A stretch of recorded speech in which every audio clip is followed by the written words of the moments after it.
गांव की सर्द रातें हमेशा कुछ खास होती हैं। ठंडी हवाओं में मिट्टी की खुशबू, दूर से आती झींगुरों की आवाजें और तारों से सजा आसमान जो शहर में कभी दिखाई नहीं देता। उस रात ऋतिक छत पर लेटा था, ऊनी स्वेटर में लिपटा हुआ और चुपचाप आसमान के तारे गिन रहा था।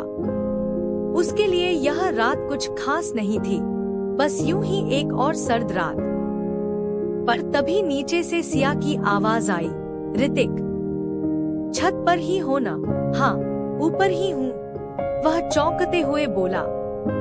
आवाज सुनकर उसके दिल में अजीब सी गर्माहट दौड़ गई। कुछ पल बाद सिया छत पर आ गई, सिर पर ऊनी टोपी, हाथों में मफलर और आंखों में वही चमक जो ऋतिक को हमेशा खींच लाती थी। इतनी ठंड में छत पर क्या कर रहे हो? सिया मुस्कुराते हुए बोली, बस तारे देख रहा हूँ। और क्या? ऋतिक ने हल्की सी मुस्कान के साथ जवाब दिया। मैं भी देखना चाहती हूँ, सिया कहती है और ऋतिक के पास लेट जाती है। छत पर पुराने गद्दे बिछे थे और दोनों के ऊपर केवल एक रजाई।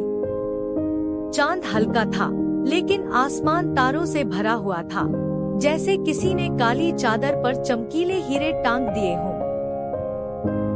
याद है ऋतिक, सिया फुसफुसाई, जब हम स्कूल में साथ पढ़ते थे तो छुट्टियों में ऐसे ही छत पर लेटकर तारे गिनते थे।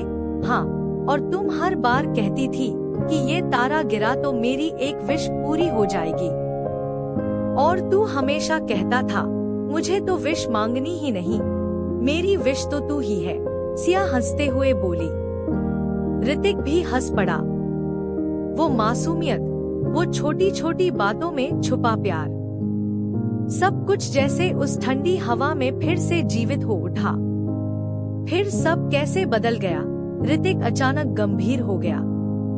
सिया कुछ पल चुप रही, फिर बोली, शहर, करियर, जिम्मेदारियां, सबने हमें दूर कर दिया, लेकिन दिल का वो कोना जहां तू था, वो आज भी वैसा ही है। ऋतिक उसकी तरफ देखता है।